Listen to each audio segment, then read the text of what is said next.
Welcome back to the 1600 game. I'm Jeremy Champa. Today I'm going to show you how to prepare for the test in what I think is the best possible way. So I've built some software that takes everything that I've learned in 20 years of tutoring and it scales it so that everybody can use this. It's free to start.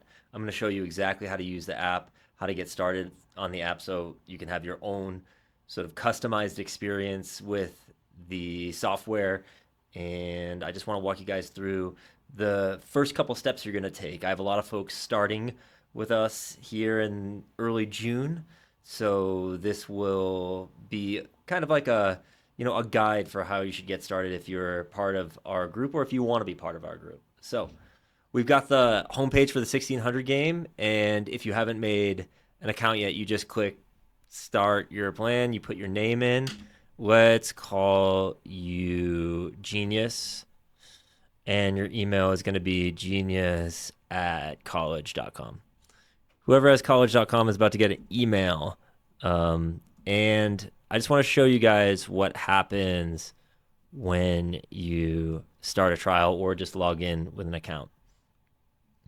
So the first thing you got to do, and this is whether you're using our app or whether you're just studying on your own, is you need to set a clear goal. You need to be clear about what score is going to be success for you. So, I'm going to say that my goal is a 1550, and I'm going to give a test date in August. There's one on the 22nd of August, so I'll pick that. And now, when you go to your dashboard, you can just jump in and get started. If you have no score report, you'll see at the top on the right it says Start Snapshot. If you start Snapshot, what you're going to do is you're going to get a quick diagnostic test. And this is a great way to just get started if you just need to jump in and do some work. It's going to diagnose the problems you have. It's going to, in 10 questions, show you kind of a snapshot of the test, and you'll be able to get started working on some particular categories that were challenging for you. Now, if you have already taken a practice test with the College Board, and most of you have taken a PSAT, or you've taken a practice test, or you've even taken a real SAT, and that's why you know that you need prep. If that's the case, you should start with Mastermind. All right. So I'm super excited about this. And you can see with Mastermind, it says it's your strategic advisor, it can build study plans, recommend lessons, it can do all that. So you can just say, build me a study plan. All right. So I'm going to switch over to an account that's already done that, and you can see what's going on there. So with Mastermind, basically, what you can do is you screenshot and just drop in a score report. And so once you do that, in like 30 seconds, this thing has been trained to assess your score report the way that I would. So there are a lot of things about these score reports that are a little bit funky. Okay, so maybe I should show you an example of a score report and show you what I mean. If I show you, I'll just pick a random one. Let's pick this one right here. Okay. So here's the thing about these score reports. I'll screenshot this and we can talk about it. These score reports are intentionally vague. Okay. The College Board is not your friend. Khan Academy is not your friend. These people are here to uphold the integrity of the exam. Our job preparing for this test is to beat the test. That means you're not interested in upholding the integrity of the SAT. You're interested in figuring out the games that help you beat the test. So a simple analogy. If Khan Academy is to the College Board what a parent is to a student athlete, you wouldn't go to the parent of the student athlete, even if they knew everything about your sport, even if they were a great coach, you wouldn't go to them to ask how to beat their son or daughter in a game, right? So if you were a tennis player and Khan was a great tennis coach, if you were in a match against the SAT, if you went to Khan and said, hey, teach me how to play tennis, then maybe they'll teach you how to play tennis. But if you ask Khan, the tennis coach here, how can I beat the SAT in my upcoming tennis match?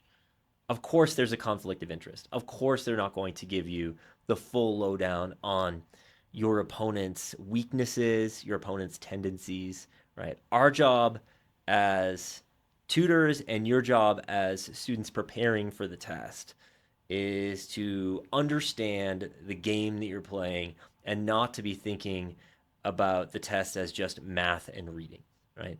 So, reading these score reports is another element of that preparation in which you're not getting the full picture from just looking at this report. So let me show you what I mean. So if you looked at this score report, let's say this was your report and you were very excited, naturally you should be very excited to see full bars in information and ideas, right? Full bars. I'm perfect in information and ideas. That's actually not what this means. What this means is that you're somewhere between a 720 and an 800 in information and ideas. In other words, you might have gotten a couple questions wrong there, or you might be perfect, right? Now, why does that matter? Maybe in the case of this particular score report, you could rest easy and say, you know, I probably don't care about doing more information and ideas work while I have so much room for growth in standard English conventions, for instance, right? But what you might do if all these bars were full, let's say that you had full bars on, let's fill these bars out here. Let's say that you had full bars on these two sections, right? And let's say that you had this bar full, and let's even put this bar here. Of course, it would make the most sense to study craft and structure and standard English conventions, of course, right? But it's probably the case that hidden in those bars is something that you may have gotten wrong in information and ideas and expression of ideas, right? So it doesn't make sense to take those full bars at face value in every instance. Many of you will come to the mastery program, or you'll come to one-on-one tutoring, or you'll just come to the app and you'll think, based on this score report, I don't have to work on this particular category. The thing you should do if you've got just a score report from PSAT or SAT is you should take an official practice test with the College Board, and you should drop all of the questions you've gotten wrong into the app. If you do that, you'll have a way more granular, particular sense of what you need to work on, because there are subcategories within information and ideas. So to be clear, just because those bars are full does not mean that you are done with that section. Another thing that I want you to notice about this score report is if you looked at the math section, let me actually back up. If you look at the reading and writing section, we have a fairly proportionate layout here, right? The percentages are different, but they're not so different in the reading section. Whereas in math, you've got two sections worth 35% and two other sections that are only worth 15%. Of course, those things that are worth 35% matter substantially more than the stuff that's only 15%, right? So some people will look at these score reports and they'll say, well, I really should work on geometry. But the point is that advanced math is worth more than all of your problem solving and geometry combined. So even in a situation where, let's say that you've got advanced math, you've only got 2 bars left, and algebra, you've only got 1 bar left. Those 3 bars might represent, as 70% of the test, greater chances for improvement than trying to fill out all of the bars in problem solving and geometry. You might still say, well, look, it would be sort of low-hanging fruit or easier to go tackle these pieces. But I want you to think about the number of questions we're actually considering when we talk about those 2 sections. It says there are only 5 to 7 questions of each of these. So what does it mean if you've only got 2 bars full? We'll clear the board here. What does it mean if you only got 3 bars full in those situations? It means that you might have missed 3 or 4 questions in each of those categories, right? So just keep in mind that if you look at problem solving and data analysis in greater detail, I'll do this for you now, If you look at this stuff in greater detail, what you'll see is that there are a number of subcategories within that section. So let me show you what I mean. In this section that we see as one bar, one category on your score report, if we look at the math question bank, I want you to notice how many categories are in this. This is one category on your score report, problem solving and data analysis. You have evaluating statistical claims, inference from sample statistics, one variable data, percentages, probability, ratios, rates, proportions, two variable data. These are a number of smaller categories within that single category of problem solving and data analysis. So if you've only got 5 to 7 questions in that category, and you're wondering how to improve at that, you don't actually have great data about what you need to get better at. In my experience, the percentages are an easy thing to miss on the test. There's a lot of really smart folks losing points with percentages. Some good lessons to learn in that respect. But I just want to point out that, looking at that score report, you do not know enough detail about what you need to improve at in problem solving or data analysis. So the real way to get better is to dig in to the 1600 game with great alacrity. So let me show you what you're doing in that case. Here we go. Yes. Okay. So when you drop a score report in, it's going to understand all the nuance that I just talked about.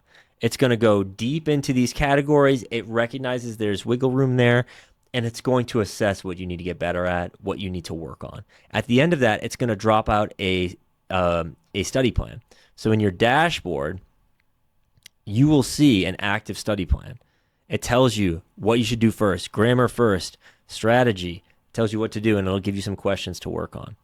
And it will get far more specific than the categories that we saw in the College Board's score report, right? So what you didn't see in the College Board score report was equivalent expressions or boundaries. These are subcategories within the larger categories. The more work you do in-app, the more information you give Mastermind from your practice tests on Blue Book, the more you're able to go over and do targeted prep in the right way, right? So let's say that I just want to jump in and I do some boundaries work. You'll get over to your practice section. You can just click through and say practice, or you can add some stuff if you want to customize. Let's say that I know that I also want to work on algebra and linear equations in one variable. Now I've got both boundaries and linear equations in one variable in here, and I can do a really customized practice session where I'm not just working on one skill, I'm working on two, but they're two very, very particular things that I'm working on, right? So we'll click hard. You could also do adaptive, but to keep it interesting, we'll click hard and we'll practice. So here we've been given a math question first, and I'll read the question for you. We'll just do a little bit of practice, but in the service of understanding how to work in the software, right? So the question says, in the equation above, P is a constant. If the equation has no solution for X, what is the value of P? All right. So for many people, what they're going to do is just jump in, and maybe they don't know what no solution means. By all means, jump in and do some work. But let's say you're like, you don't know what to do. Here's where you use the AI tool that I built particularly for questions themselves. So Mastermind is trained to be like me in terms of the big picture, to see your overall strategy. Think with me is tactical. That is, it's looking at individual questions and helping you understand at a granular level what you're working on in this particular question. So you can say something like, what's no solution mean? What's no solution mean here? Even if you spell it wrong, her, I think it's going to get what's going on. It tells you a little something. It says, for a linear equation with no solution, what needs to happen when you solve for X? So they're asking you, what needs to happen, right? It says, think about what happens when you get something like 5 equals 7 at the end. Does that tell you anything about X? So it's giving you a little bit of a nudge here, right? It's helping you work through it. So you might write something like, in your notes, you write a little note here, no solution means, no value of X, no X value works. These notes are all going to get saved in your notebook, and you're going to be able to just have those ready to go. So it saves automatically, so you don't have to add anything. You don't have to click any buttons. But let's work through this question, okay? Let's talk about some things that I want you to keep in mind as you're working through a math question. If you see a question that feels like you know what to do, the biggest thing that you have to keep in mind is what could go wrong, right? So if you know the steps that you're going to take, be mindful of the traps that are waiting for you. So we've talked about this before on the pod, but one of the biggest things for math questions when you know what's going on is distribution errors. So let's make sure that we avoid those. We'll distribute here 5x plus 5 times 2, which is 10, minus, we'll distribute again, px, and then negative p times negative 1 for positive p. And that's a spot where I'm double checking my work because I really sense danger when I'm distributing a negative sign. But it looks good, negative px, positive p, and this is of course still equal to 3x plus 14. What would be your next step? Well, we've got a bunch of x terms kicking around, and we've got a bunch of numbers kicking around, so let's combine some of them, right? So maybe what we'll do is we will combine on the left side the x's. We have 5x and negative px. Let's just put them next to each other. We've got 10 and p is just some random number. It's a constant, right? It's a value that does not change. That's all constant means. Over here, we still have our 3x plus 14. Okay, so what would it mean for there to be no solutions? You could keep doing some work here to go down to the next level, but I want to show you something smart. These are, if you think about these equations or these expressions, on either side is that equal sign as two separate lines. You could tell me probably the slope of this line, which is 3, and the y-intercept, which is 14. This is slope, and this is y-intercept. Okay, so for two lines to never have a solution would be where the lines intersect. For them to never intersect would mean that they have certain things in common and certain things not in common. Most lines intersect. The only ones that don't are parallel lines. Okay, well that means that the slope of 3 over here has to be the exact same slope when we combine these things, right? So 5 minus p, we could think about that as the slope, 5 minus p times x, right? And then plus, I'll put in brackets, 10 plus p. So you could think about this as, here's slope, and here is the intercept, the y-intercept.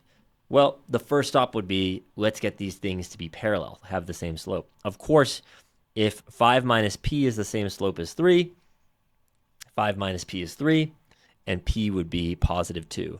Note the possibility for a distribution error with this negative p and the x here, right?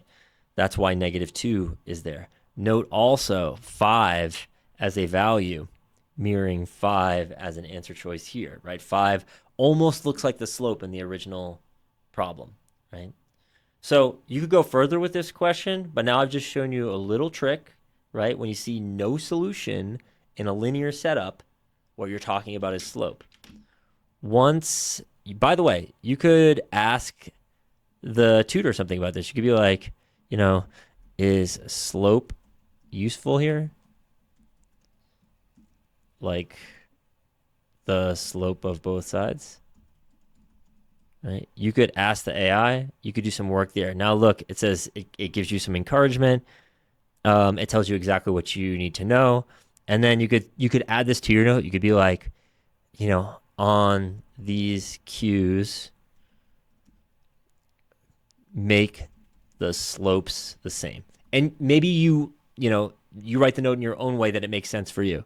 But this is saved just now, and that's there for you, okay? Now, just to kind of show you what happens. Let's say I get something wrong here, okay? Now, of course, I just got something wrong. When you get questions wrong, that means, of course, that you have more work to do in that topic, right? So even if you've designed this nice practice set that you want to work on, you've moved on to some other question, I don't want you to forget that. If I'm tutoring you one-on-one, I'm making a note about that. This type of question is something that you should be working on. Okay, well, how does that work in the app? Quite simply, you go to your dashboard. When you log in next time, the app is going to have things for you. It's taking a second to load. The app is going to have things for you. It's going to say, look, this is something that I've gotten wrong before. A quest is waiting in nonlinear equations for one variable. You literally just click right here and you get started and you can do your quest, right? What is a quest? It's just a little journey you're going on, a little quiz length test that you're going on to do some work in a particular topic, right? So you will always be prompted the way I would as a tutor. You'll be prompted to do the work that we've seen you make mistakes on before, right? The questions that you've gotten wrong are the little clues of what you should work on. And what happens to most people when they're studying on their own, or if they're using Khan Academy, is they've got this scattershot approach. They're just going to do questions, or they're just going to plow through tests.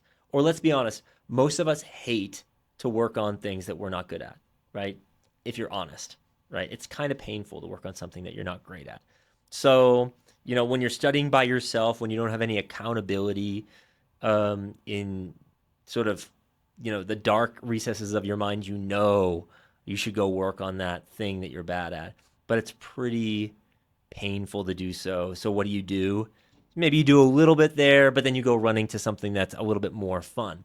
And if something's fun, it's because you're good at it, right? It's because something's interesting. Anything that's interesting is something you're going to pour your attention into, and you're going to get good at it, right? The real challenge when you're studying on your own is to have the gumption, the integrity, the grit to stare at the questions that you don't know and to work through them. And the 1600 game is designed to prompt you into doing that as frictionless as possible so that you jump in, you do the work that you're actually supposed to do, and you're not all alone. You've got a version of me sitting in here. Shout out to my friend Jack Phillips who helped me develop this version of me. This version of me that's going to coax you through the questions, right? This version of me that's going to then flag any question that you've gotten wrong and put it in the part of the app that you can just go, you don't have to think twice about it. You just go, all right, I'm going to go do a quest, and there you go.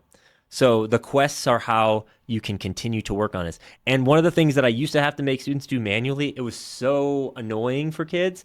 But I used to make people do these. Every question you got wrong, I would have you put on a Google Doc. Every single question you get wrong working with me over a summer, I would have you put it on a Google Doc and say, these are the ones that I have to be obsessed with. I have to be obsessed with these questions that bit me when I was taking a practice test. If I master those questions, if I understand not just what the right answer is, how the question was developed, what the traps were, what kind of freaked me out, what got me, how did I get got on the question? If you learned all of those things, then you have mastered that material. You're actually ready for that on the test when it comes your way. You'll say, it's one of those. Okay, so I built that into the 1600 game. The review quest, you can see here, every question you've gotten wrong can be put in here. And you don't have to do them all. You can just resume a 10-question review, right? You can do 5, you can do 15, you can do 20. So it's a way to go back and review every single question you've gotten wrong. And in the notebook, you review every single question that you've taken a note on. So you have these two parts of the app, questions I've gotten wrong, questions I've learned something from, right? And both of those are your number one place to go for review. All right, so we've talked about the dashboard, which is, where you log in. You're going to have the quests there. You're going to have your study plan you can click through. And you're going to see how many questions you've answered today. Apparently, I haven't answered any questions today in full. So that's referring, by the way, to practice, not to quests. You have your notes in here too. You have an opportunity to, invite your friends and get a free week. If you're on the free trial, you can just keep linking up free trials by just inviting friends. And the other thing you can do in here that I want to flag for you is you can watch a bunch of videos of me explaining topics, and you can take notes as you're doing that, as we talked about. And you also have got all the games in here. And these games are ways of thinking about particular aspects of the test. So these games are ways for you to practice not just SAT questions, but questions, or I should say, strategies that you should be using in individual questions, right? So for instance, the outlier game. Or let's do mapping. This is going to work nicely to lead us into a discussion of the reading section.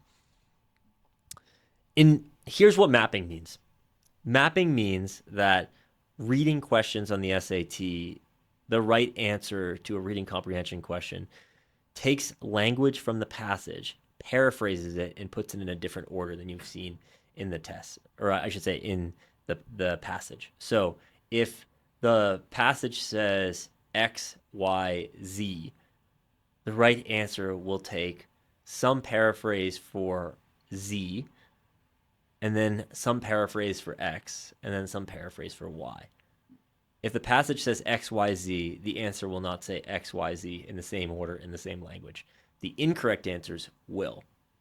So this game of mapping that I've been teaching students for years now is take the passage apart, and in every answer choice, find the way that that phrase maps onto language from the text, right? So look at the answer choices, chunk it into pieces, and see how each chunk relates to the information in the text.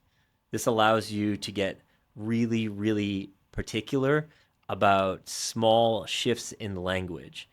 And those small shifts in language are the ways that they create incorrect answers. Right?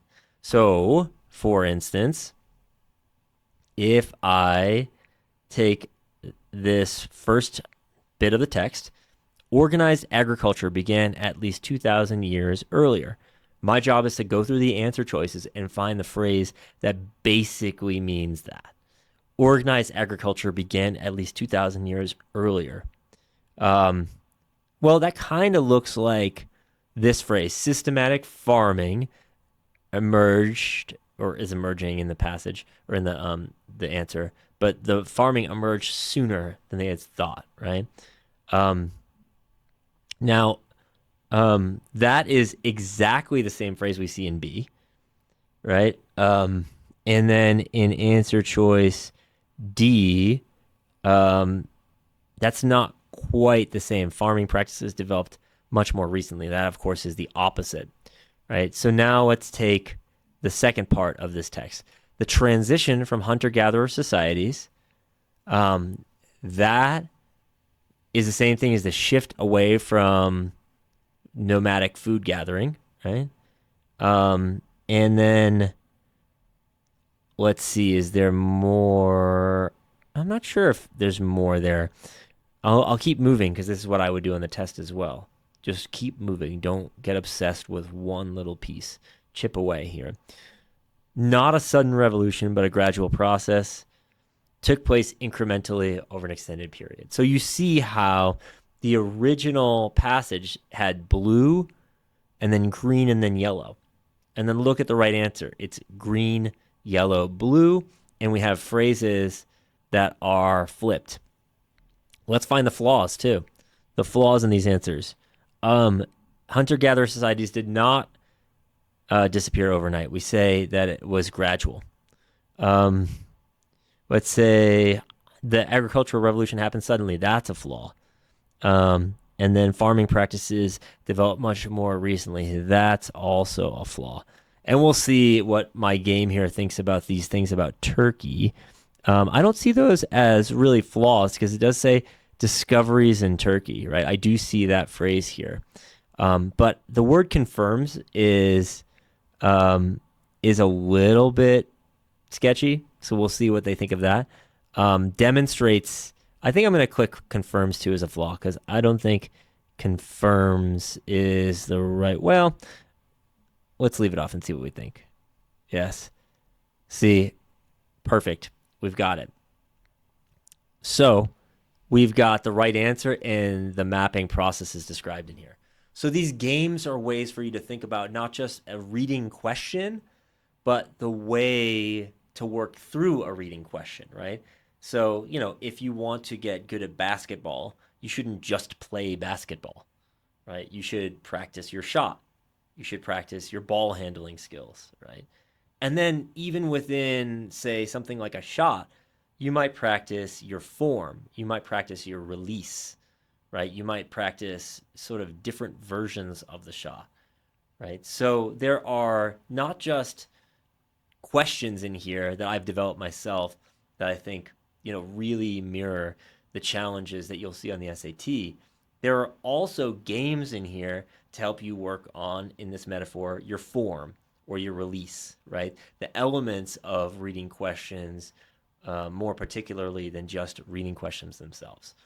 Okay, so those are all the things that you need to know about the 1600 game.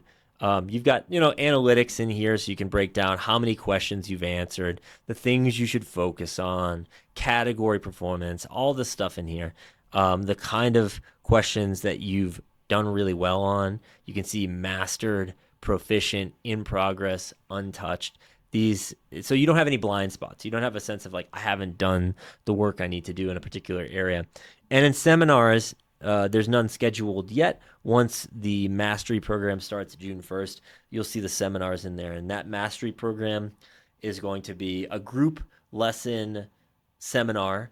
I'm going to be there 2 nights a week. My team is there 3 nights a week.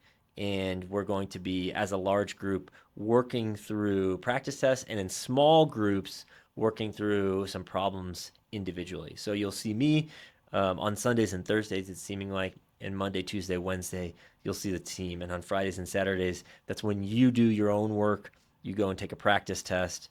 You continue working through the app, all of that stuff. So that's, I think, the best way to prepare for the SAT. All my one-on-one students this summer will be using the app to do this and the mastery program. And all the kids in the mastery program are using the app as well. And there's some folks just using the app. So that's how you should prepare for the test. It's the best time to study in the summer. So hopefully that gives you a sense of how to prepare for the exam.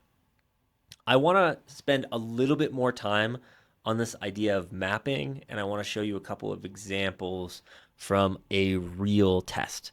So I'm going to do that now. I'm going to pull up a couple of good questions from the reading test, and I want to show you how to work through this material. So let's start with, I think we've covered a couple of these before, so I want to make sure that I'm covering something. Let's do something hard, like poetry. Everybody loves poetry. No, most of my students don't love poetry, although maybe I can help change your mind about that at a different time. In the meantime, let's deal with this passage from the SAT, and I want to kind of show you how traps are set for students and how the right answer emerges from an analysis of the traps. So let's do that. We start with the question itself, which in this case wants to know the main purpose. All right, the main purpose of the text. The following text is from Maggie Pogue Johnson's 1910 poem, Poet of a Race. In this poem, the speaker is addressing Paul Laurence Dunbar, a black author. Okay. Thou, with stroke of mighty pen, hast told of joy and mirth, and read the hearts and souls of men as cradled from their birth.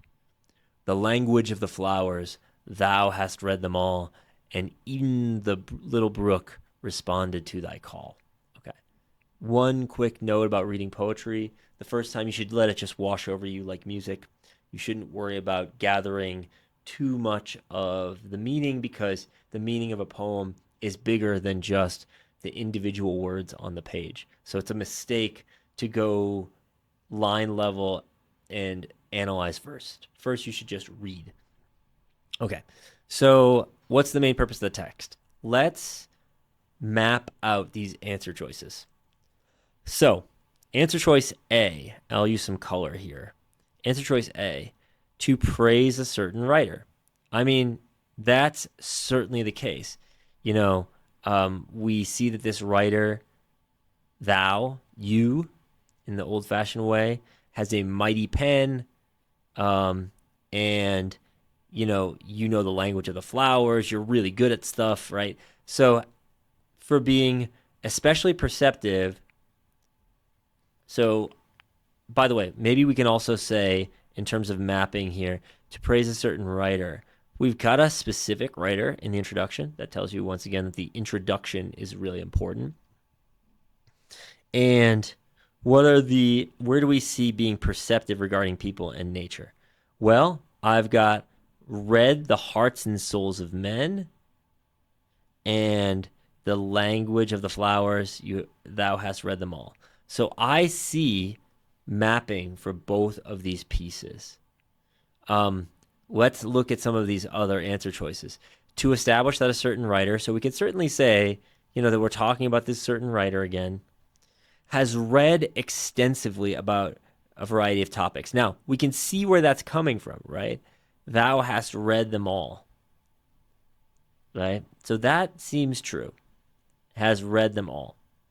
Except, if we think about the passage itself, the language of the flowers, thou hast read them all. So is that the same thing as, reading literally? It's not. So what we have is a trap. And this trap, if you're taking notes, is that on a poem, being too literal is a mistake. So we actually don't see evidence. At first glance, it seems like we could map this, right? And you should say, well, what is the part of the text that they're referring to here? And of course, it's the phrase, thou hast read them all. But does that really mean that the writer has read extensively about a variety of topics? Well, first of all, the topics would be, I guess, flowers, right? That's really all that, and the hearts and souls of men. That's two topics, right? So if I wanted to get ultra technical, I could say two is not necessarily a strong variety of topics. So even if I didn't know that this was too literal, which it is, because we're not saying that this person has literally read souls and flowers, even if I didn't know that, I could say technically the word variety is explicitly incorrect, right? So there we have it. By mapping, what you just saw is that I was able to home in on one particular word that made the answer choice wrong, right? This is the key. When you're mapping, you're not done just because you found the phrase. You get to analyze the phrase with greater clarity because you've kind of identified which aspect of the passage is correlated to the statement in the answer choice, right? So variety is technically wrong. Two is not a strong variety. You wouldn't say that I have a variety of flavors and then just provide somebody with two flavors, right? That's not a real variety. Okay, so notice that second level is where the real analysis happens. The first level is just identifying the mapping. Okay, so answer choice C, to call attention to a certain writer. So once again, we have that certain writer. Certainly that part's true. We agree with that. Careful and elaborately detailed writing process. Okay, now that is a plausible thing to do in regard to a poet, right? To talk about their process. But where do we see a detailed, carefully elaborate writing process? If you look through this, the only discussion of writing explicitly is with stroke of mighty pen. But that's not really good mapping, right? Careful and deliberately detailed writing process. A stroke? Is a stroke careful and deliberate? Not really. Not necessarily, at least. Perhaps it could be, right? So we can see by digging down deeper into this stuff, we can see what's going on with this answer choice that makes it wrong. It's not a detailed process. We don't see evidence of that, right? And let's look at answer choice D. To recount fond memories. Found memories now. To recount fond memories of an afternoon spent in nature with a certain writer. Okay, this is once again that idea of too literal. We could say, absolutely, we are talking about a certain writer, right? Absolutely, we see evidence of nature, right? We have the language of the flowers, so I'll use that same color here, right? Nature, right? But you have to say to yourself, where in the passage, I'm running out of colors, let's use orange. Where in the passage do I have fond memories of an afternoon spent in nature with a certain writer? Like, yeah, the little brook responded to his call. Like, not literally a stream calling back to him, just some poetic language. But even if you don't catch that, you can say to yourself, give me the mapping for an afternoon, right? Where is the discussion of an afternoon? And if you can't find it, it's the incorrect answer. So there is no mapping for this orange piece. It's wrong. That's my attempt of an arrow.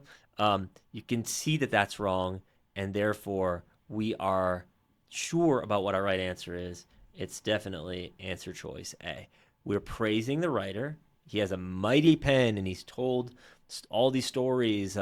He's read the hearts and souls of men. That's pretty good. He knows the language of the flowers. That's praise. He's perceptive about people. That's reading the hearts and souls of men. And he's perceptive about nature. He knows the language of the flowers. So we've seen all of these elements take place in answer choice A. They're doing it with some language that doesn't directly mirror the language in the passage. But what it does is it translates the language in the passage in a way that we can recognize through mapping. Okay, so that's a particular strategy. If that seems like the kind of work that you want to do to get better at the test, you know where to find us. 1600 game gets you started. If you're very self-motivated, if you're the kind of person that all you need is the tools, I've got you every tool you need to win. That's the 1600 game. If you're the kind of person that thrives in small groups, that wants motivation, organization, real support, then join Mastery. It starts June 1st. But to be clear, if you're seeing this and it's, July 27th, it's a rolling admissions program. Every week you can join and you can jump right in. And I promise you, the way that I teach the test, it does not matter if you're there on June 1st or if you're there September 1st or if you're there October 31st. I almost ran out of days. Whatever day you join, if you just jump into the flow with us, I promise you, whether it's the first day that you're in the program or whether it's, the day before the test and you're in the program, we're going to make sure that you get some real value from the lessons, because the things that we're talking about on the SAT are evergreen. The things that you need to learn the first week are the same skills that you need to hone in the last few days of the test. And there's a great phrase, when one teaches to learn. So if you're just joining, you're going to be learning. But if you're in your final week, you're going to be helping to lead the lessons. You're going to be helping to show the other people in the program exactly what you've learned. And by doing that, you get deeper knowledge, right? So you don't just sit back and watch. You jump in, you lead the way when you're ready to lead the way, even if it's for a little bit, even if it's just for one question. So that's Mastery Program. And of course, the one-on-one thing is great. Feel free to look us up, find some one-on-one meetings. But the way in is 1600 game, and the way through is Mastery. See you next time. Take care.